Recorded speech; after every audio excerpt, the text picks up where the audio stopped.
Hello, everyone. My name is Beatrice Serena. I'm 29 years old, and for most of my life, I believed that no matter how hard things got, family was the one place I would always be safe. I was wrong. I didn't learn that lesson in a courtroom or during some dramatic confrontation.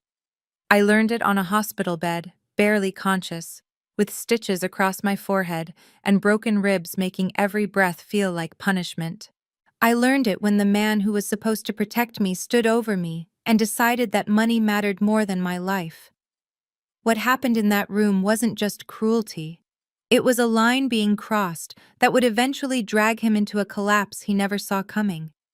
Because the moment he raised his hand, he set off a chain of consequences that would strip him of his power, his reputation, and everything he thought he owned. At the time, though, I didn't know any of that.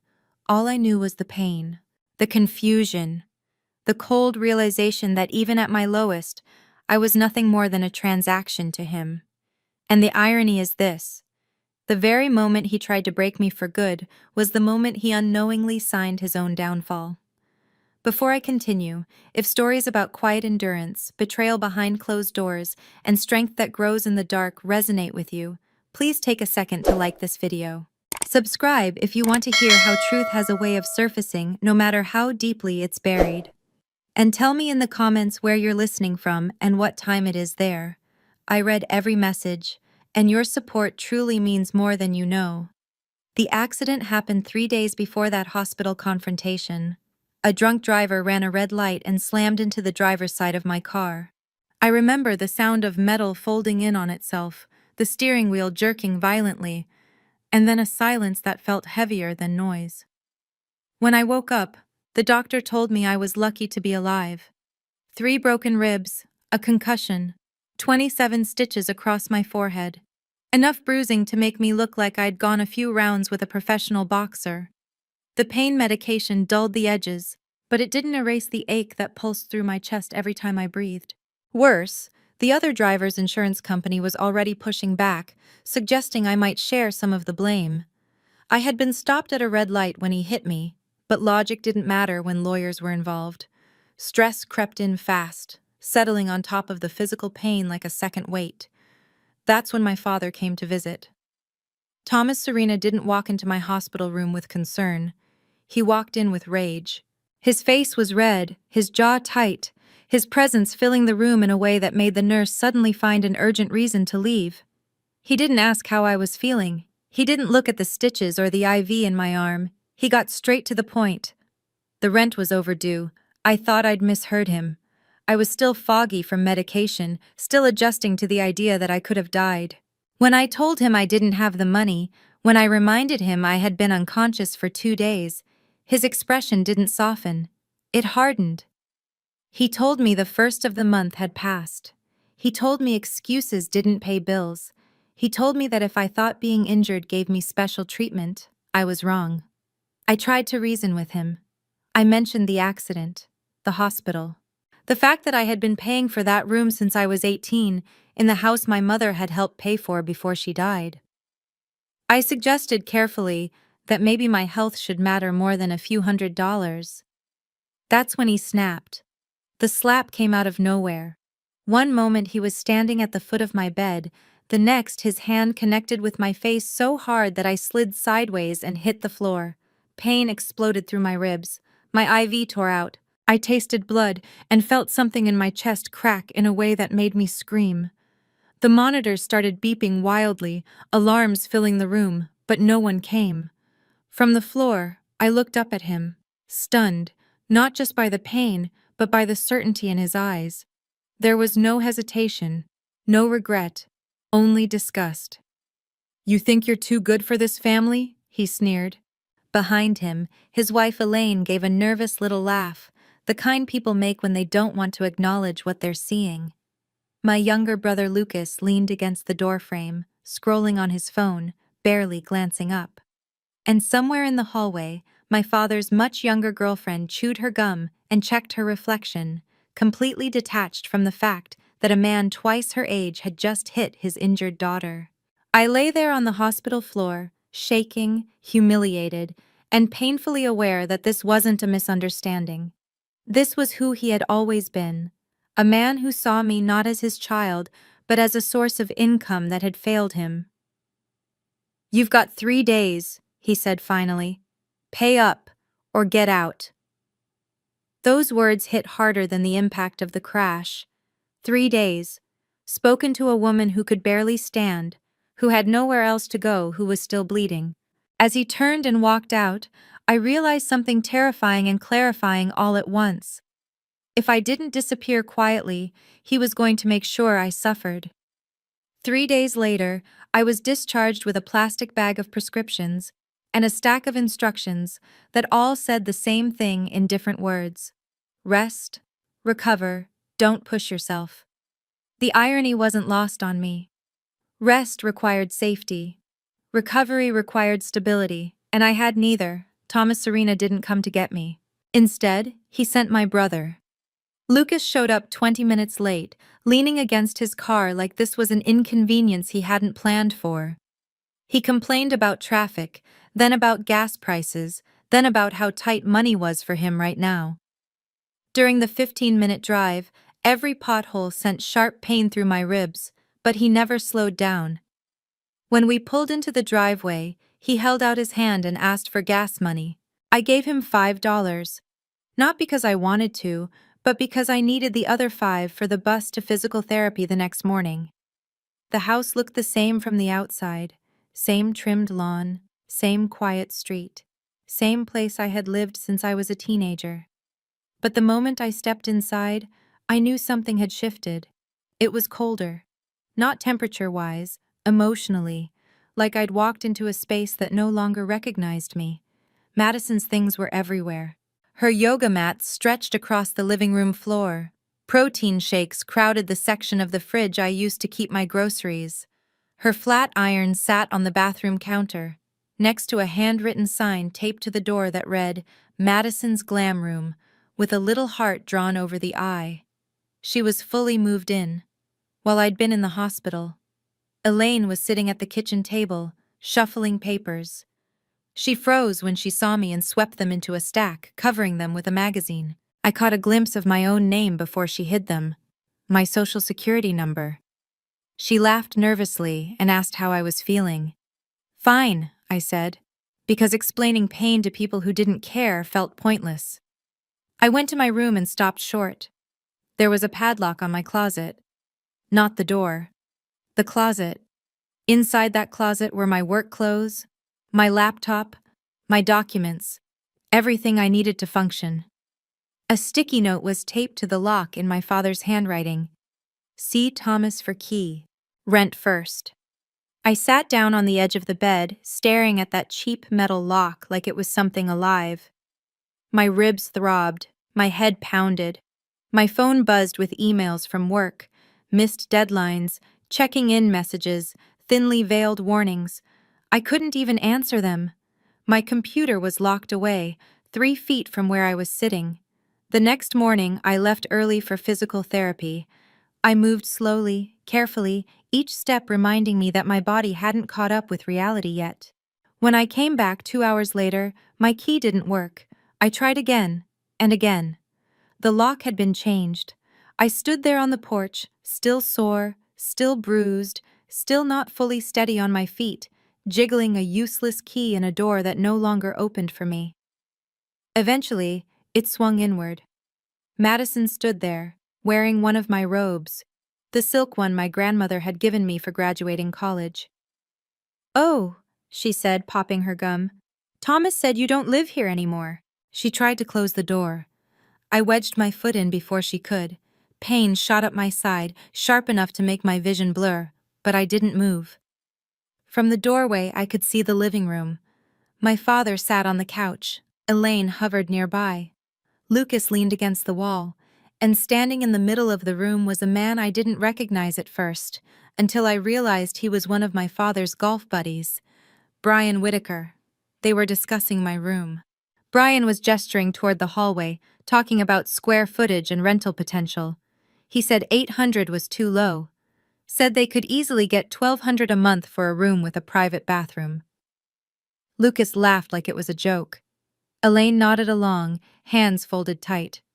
They were planning my replacement. When Thomas noticed me, his mouth curved into something that wasn't quite a smile. "You had 3 days," he said. "It's been 3 days." I tried to explain. About my things. About my work computer. About the fact that I needed my documents. He cut me off and said I could have everything back once I paid the overdue rent and a security deposit for the new agreement. $1,200 a month. I was still standing there when Mrs. Lin Chen from next door came outside to water her plants. She watched the scene unfold with quiet alarm, then hurried over and pressed something into my hand when Thomas turned away. $300 and a key. "You can stay in my shed tonight," she whispered. Before I could thank her, Thomas stepped back outside and threatened her, told her he'd report her son's food truck to the health department, make up violations, ruin him. Mrs. Chen's face fell, and she retreated without another word. I signed the new rental agreement with shaking hands, not because I intended to honor it, but because I needed access to my belongings. Thomas promised I could come back the next day with the money and get everything. As he spoke, Lucas was already wearing my sweatshirt, and Elaine had my laptop bag over her shoulder. That night, I slept on a folding chair in Mrs. Chen's garden shed, surrounded by bags of soil and fertilizer. The smell was sharp, the floor was hard, but it was shelter. And lying there in the dark, listening to my own breathing finally slow, I made a decision. If my father wanted to erase me, I would stop begging to be let back in. I would figure out exactly what he'd done and why he was so confident I'd never fight back. By the end of that week, I was officially homeless. Mrs. Chen's shed had been a temporary mercy, but it was never meant to be a solution. My body needed a real bed, and she needed her space back without my father looming next door, inventing threats. That's how I ended up on Rachel Moore's couch, my best friend, my quiet constant, the person who didn't ask questions I wasn't ready to answer yet. Rachel worked night shifts as a nurse. Our schedules barely overlapped. She would leave a mug of coffee on the counter with a sticky note. "You're safe here. Don't rush." I'd leave dinner warming on the stove and a short update about whatever new complication had surfaced that day. We became ships passing in the night, connected by notes, shared exhaustion, and the unspoken understanding that this was temporary. The physical pain faded slowly.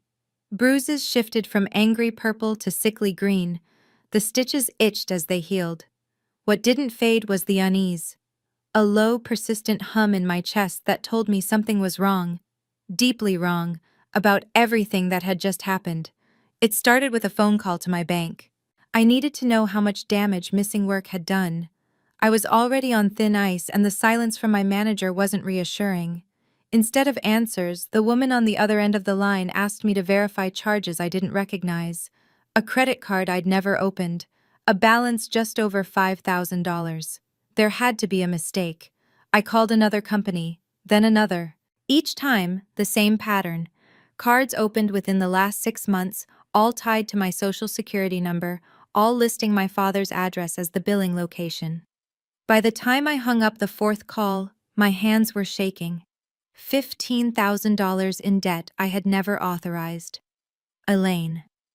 The realization landed hard. The nervous laughter. The papers she'd hidden on the kitchen table. The way she'd asked how I was feeling without meeting my eyes. She hadn't just locked my things away. She'd been quietly hollowing me out. That night, lying on Rachel's couch with my phone glowing above me, I started pulling threads. Credit agencies, old statements, digital paper trails. Each answer led to 2 more questions. And beneath all of it, one thought refused to let go. My father wasn't worried about rent. He was worried about exposure. I thought about the house, how my mother had helped pay for it before she died, how it had somehow become solely his afterward. I thought about the years I'd covered expenses while he claimed he couldn't work. The stories never quite lining up. The money always moving, always disappearing. For the first time, I let myself consider the possibility that what I was dealing with wasn't just cruelty, it was calculation. There was one thing they hadn't taken from me when they locked my closet: an old laptop. I'd hidden it years earlier under a loose floorboard in my room, back when privacy in that house had felt like a luxury. The screen was cracked, the battery barely held a charge. But it worked. And more importantly, it held something I'd never talked about with anyone in my family. For 3 years, I had been building something quietly. After watching small businesses get crushed by fraud at my marketing job, owners blindsided by partners, accounts drained overnight, I'd started learning how money really moved, how to trace it, how to follow patterns no one wanted you to see. It began as curiosity, turned into late nights, then into a private project I worked on when everyone else slept. I'd never called it a business, not out loud, but I'd built systems, templates, a way to see through lies that looked clean on the surface. At the time, it had felt like insurance against a future I couldn't name yet. Now, sitting on Rachel's couch, ribs aching as I balanced the laptop on my knees, it felt like something else entirely. A lifeline. I didn't jump straight to action. I observed. I documented. Screenshots, dates, names, patterns. Every time I uncovered something new, I resisted the urge to confront anyone. Confrontation without leverage was just noise, and noise was what my father thrived on. Instead, I called someone I hadn't spoken to in over a decade. Aunt Eleanor answered on the second ring. When she heard my voice, she went silent. Then she cried. "I've been waiting for this call for 15 years, she said. My father had cut her out of our lives after my mother's funeral, told us she was unstable, bitter, a bad influence. I had believed him because it was easier than questioning the only parent I had left. Eleanor didn't rush me, she listened. And when I told her about the accident, the eviction, the debt, she didn't sound surprised. She sounded angry. "There are things you need to know," she said, "things your mother tried to protect." We made plans to meet, quietly, away from Plano. She said she had documents she'd kept, letters, copies of paperwork she'd never trusted my father with. At the time, I didn't know how important that would become. I only knew that the fog I'd been living in was starting to lift. A week passed. I was fired from my job via email. Job abandonment, they called it. A former coworker messaged me privately to apologize. She said my father had called the office, told them I was in rehab for drug addiction, sent a photo of me on the hospital floor after he hit me, and claimed it was drug-related. I stared at the message for a long time before closing my eyes. That was the moment something inside me went cold. He wasn't just erasing me from his house, he was erasing me from my life. And the more I uncovered, the clearer it became that this wasn't damage control. It was a pattern years in the making, one I had survived without realizing how close I'd come to disappearing completely. I shut the laptop and leaned back, breathing carefully, deliberately. If my father thought I was broken, desperate, and powerless, he was going to keep making mistakes. And for the first time since the accident, I felt something shift, not hope, focus. Because I wasn't just trying to survive anymore. I was starting to understand the game he'd been playing, and I was done being the only one following the rules. Understanding the game didn't mean I was ready to play it openly. Not yet. What I needed first was proof. Something solid enough that it couldn't be explained away, laughed off, or buried under my father's voice. Suspicion without evidence was just paranoia. And Thomas Serena had spent decades training everyone around him to doubt anything that challenged his version of events. The opportunity came on a quiet Tuesday afternoon. Madison posted an Instagram story from a casino 2 hours south of Plano. Neon lights, slot machines. Her arm looped through my father's like a prize she'd won. Elaine and Lucas appeared briefly in the background of one clip, all smiles and drinks in hand. They were gone for the day. Rachel was at work. My ribs still protested when I moved too fast, but I could breathe without flinching now. I took the bus back toward my old neighborhood, heart thudding harder with every stop.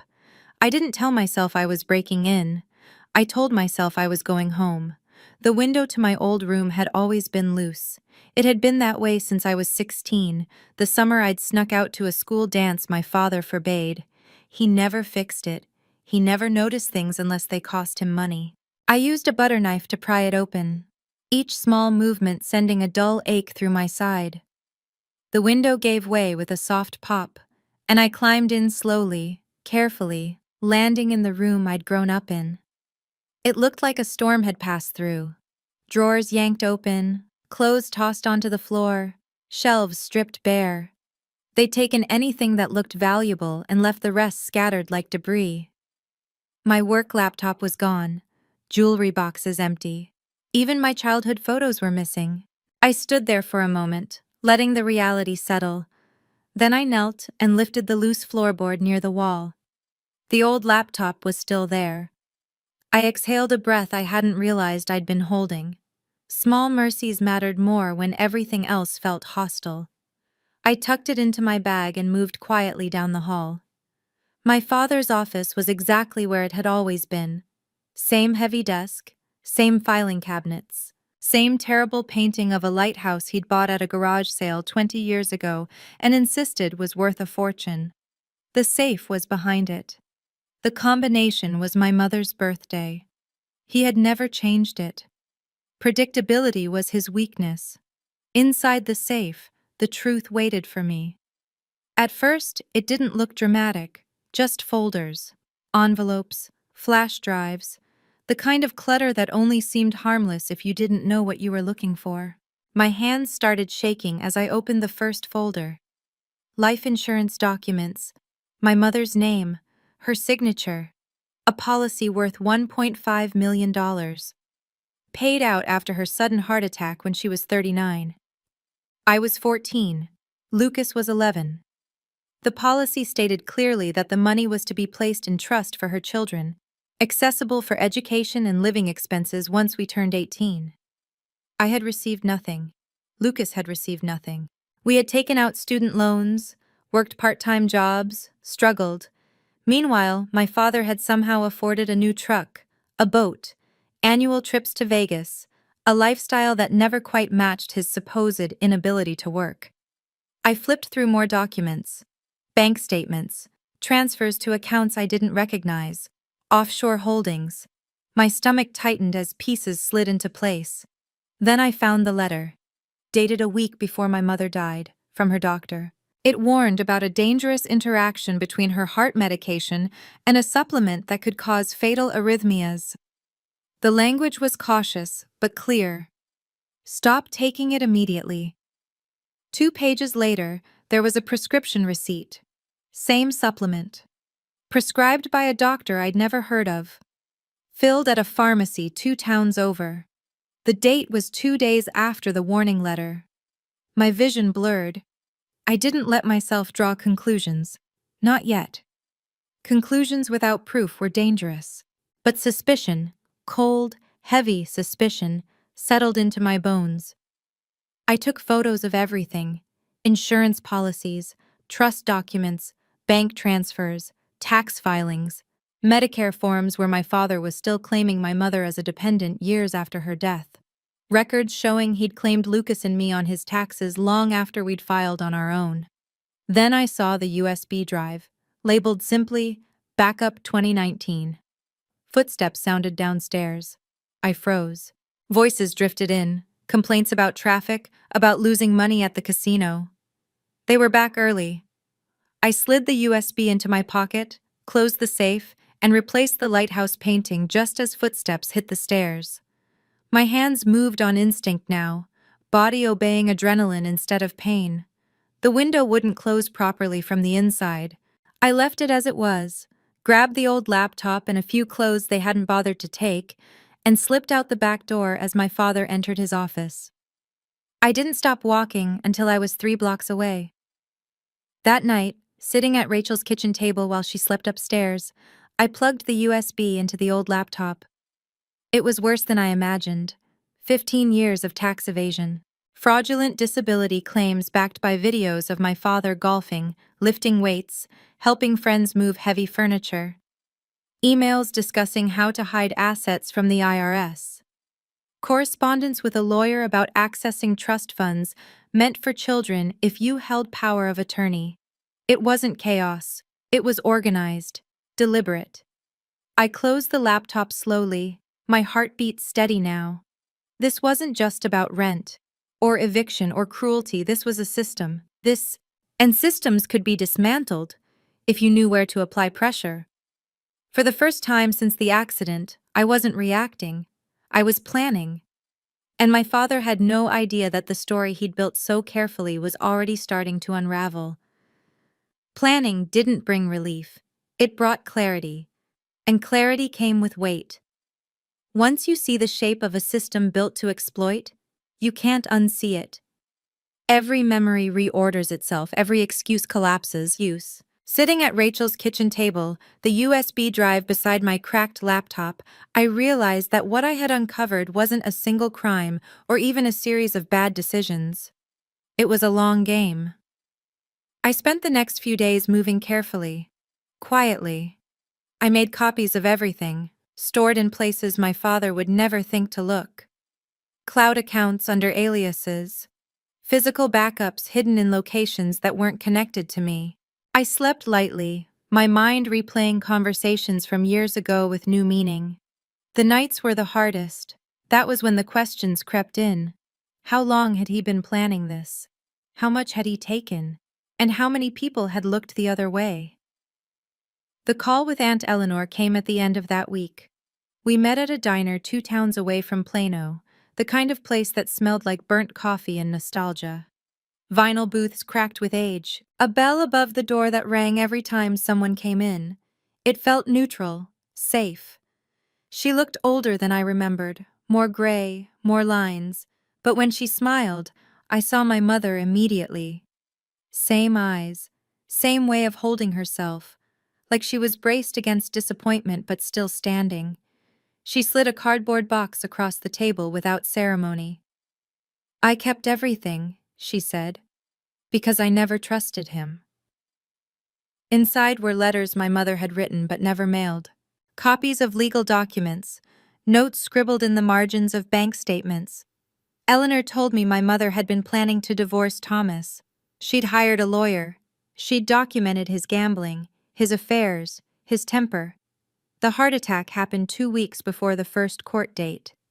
"I thought something was wrong," Eleanor said quietly. "But I didn't have proof. And once she was gone, he made sure I was gone too." I showed her what I'd found. She didn't gasp. She didn't cry. She nodded.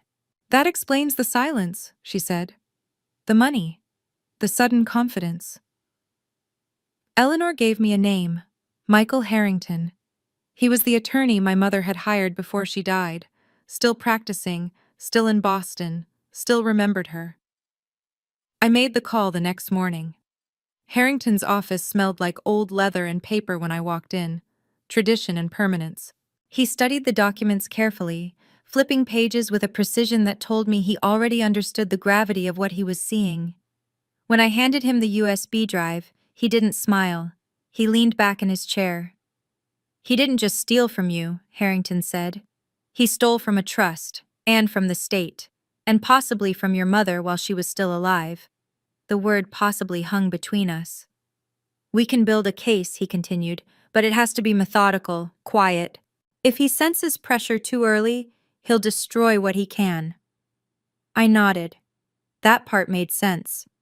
Thomas Serena didn't fight clean. He fought to win, or to burn everything down. While Harrington began preparing filings, I kept digging. Elaine had opened 3 more credit cards in my name. I found the applications, the purchases, essential oils, inventory, membership fees. She'd even tried to list me as part of her sales downline, earning commissions off a business I didn't know existed. Lucas had started selling my grandmother's jewelry online. He wanted quick cash, no questions asked. I tracked the listings, documenting each one: the pearl necklace, the wedding ring set, pieces that had survived 4 generations and were now being pawned to cover his debts. Madison surprised me the most. She called late one night, drunk and crying. She'd discovered my father had another girlfriend, someone even younger than she was. She wanted revenge, Thought I might help. I didn't argue. I listened. Over cheap cocktails at a dim bar, she confessed she'd been documenting everything for months.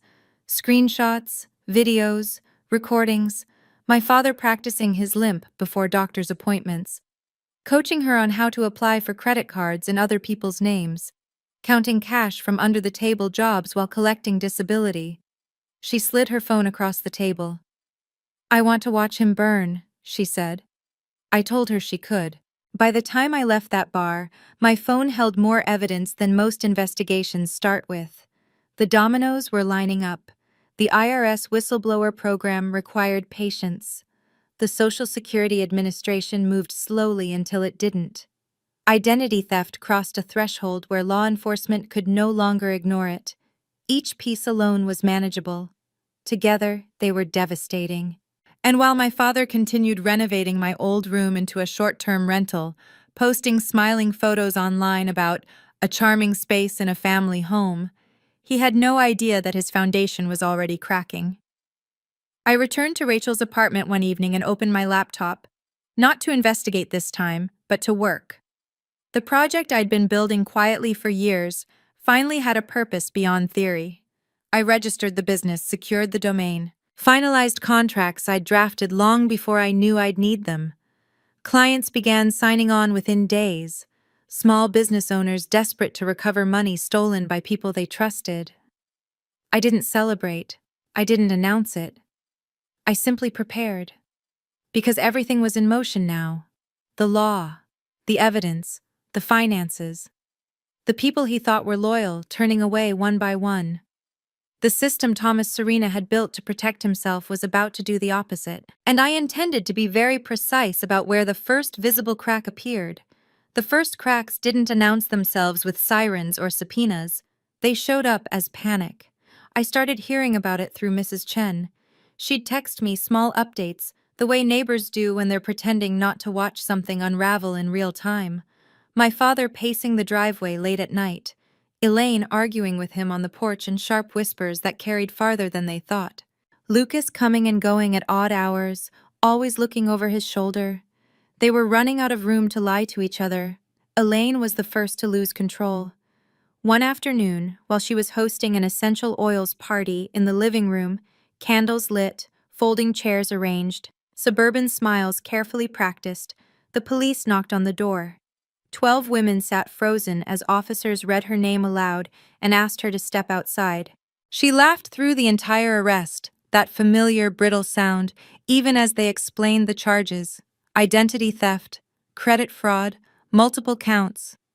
Mrs. Chen told me later that the laughter didn't stop until the car door closed. The credit card companies moved quickly after that. Accounts frozen. Immediate repayment demanded. Investigations opened into whether my father had known what Elaine was doing. He had. I had emails proving it, but those were for later. Lucas didn't handle the pressure well. The people he'd borrowed from weren't patient. And without my father's accounts to cover his losses, Lucas ran out of options. He started selling things faster, sloppier. That was how I was able to track down the pawn shop owner who'd bought my grandmother's jewelry. I explained the situation. He listened quietly, then nodded. "Your mother was a good woman," he said. "Thieves don't get rewarded." I bought everything back for half of what Lucas had gotten. Madison's evidence turned out to be the hinge.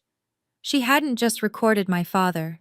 She'd documented patterns, dates, times, instructions he gave her without realizing she was keeping track.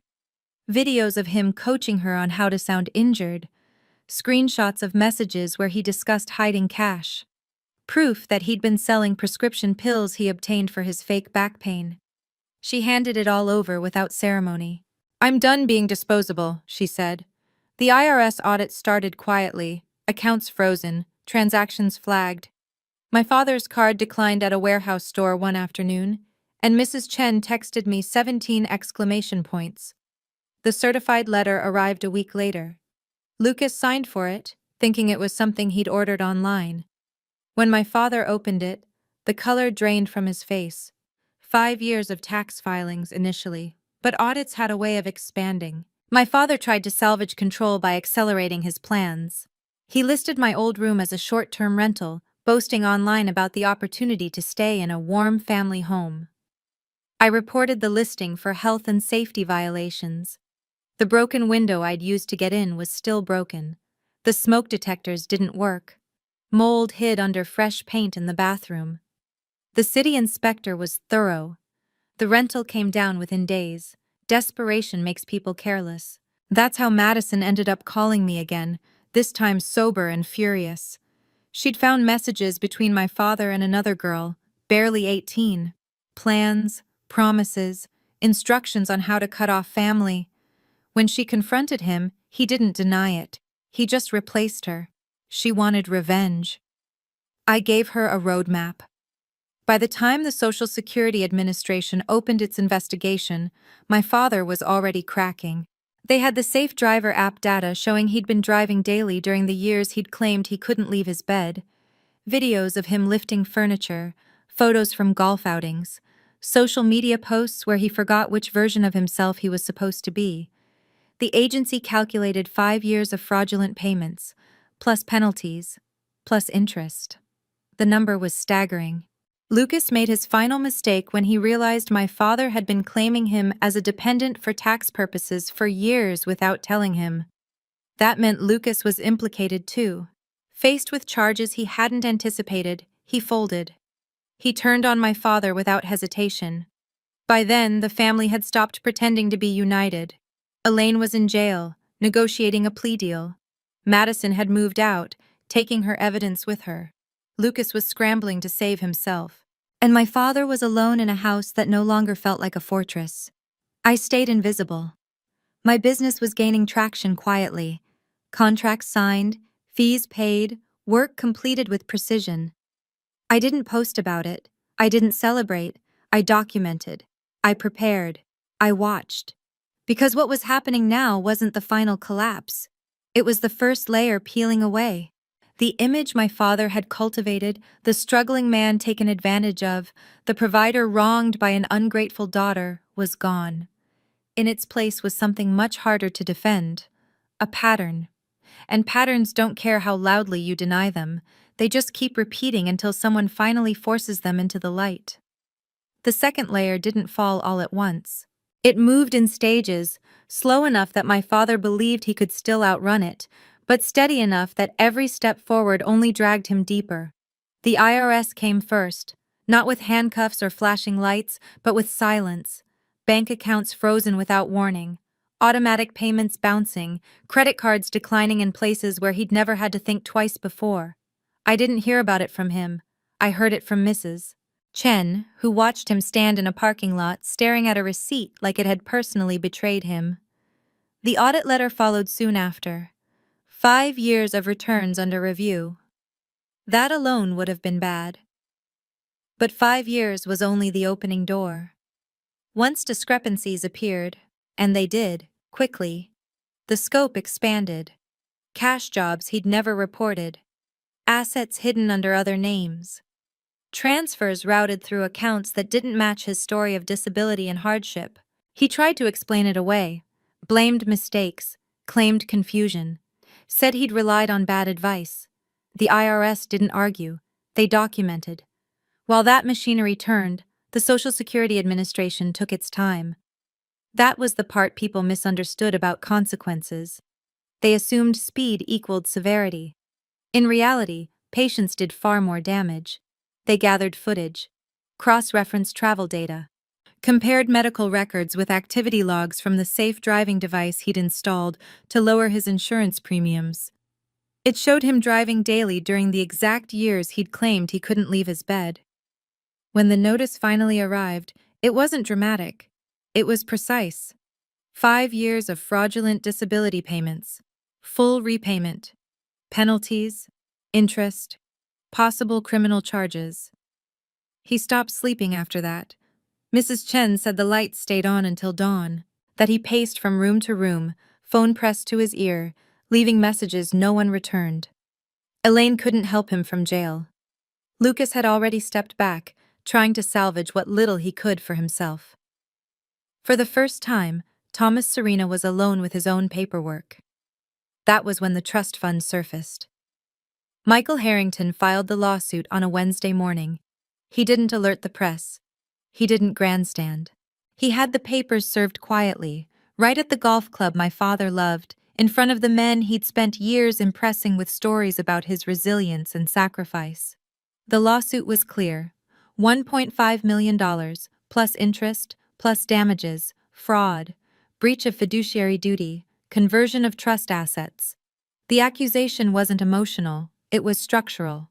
It laid out exactly how the money had been taken, where it had gone, and how it had been used to support a lifestyle my brother and I had never benefited from.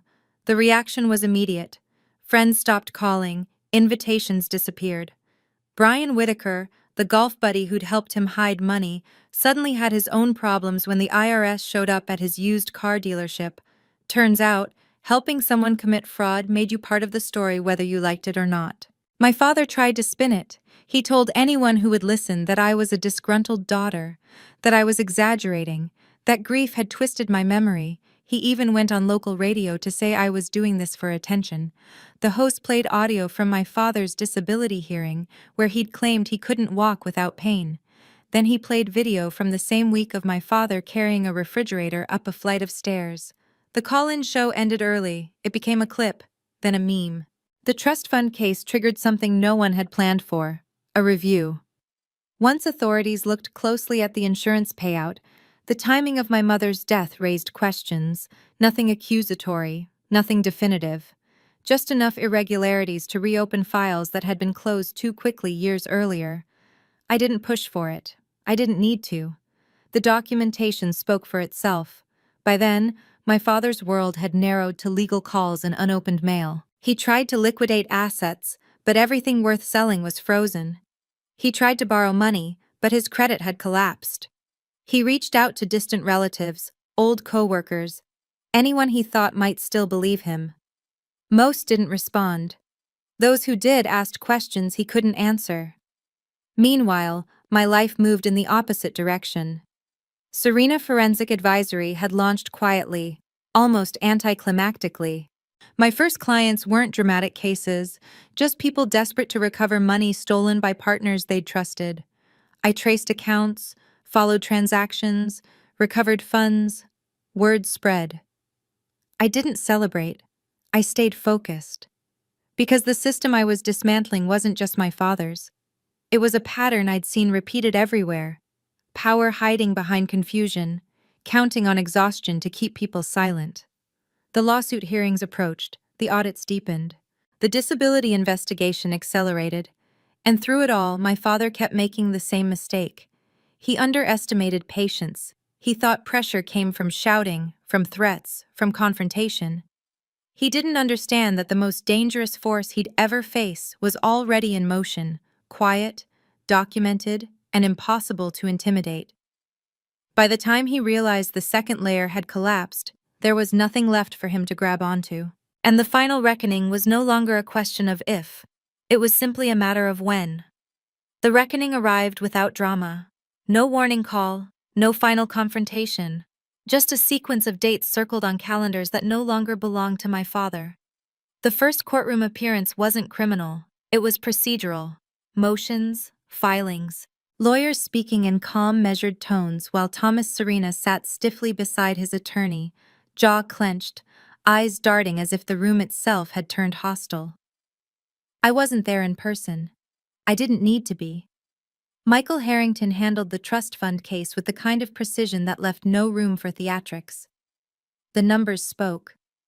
$1.5 million, misappropriated. Interest compounded over 15 years. Damages added. The total climbed past $2 million before the judge finished reading. There was no emotional language in the ruling, just facts, timelines, signatures, transfers. My father stared straight ahead as if refusing to look might make it disappear. The criminal side moved faster than anyone expected.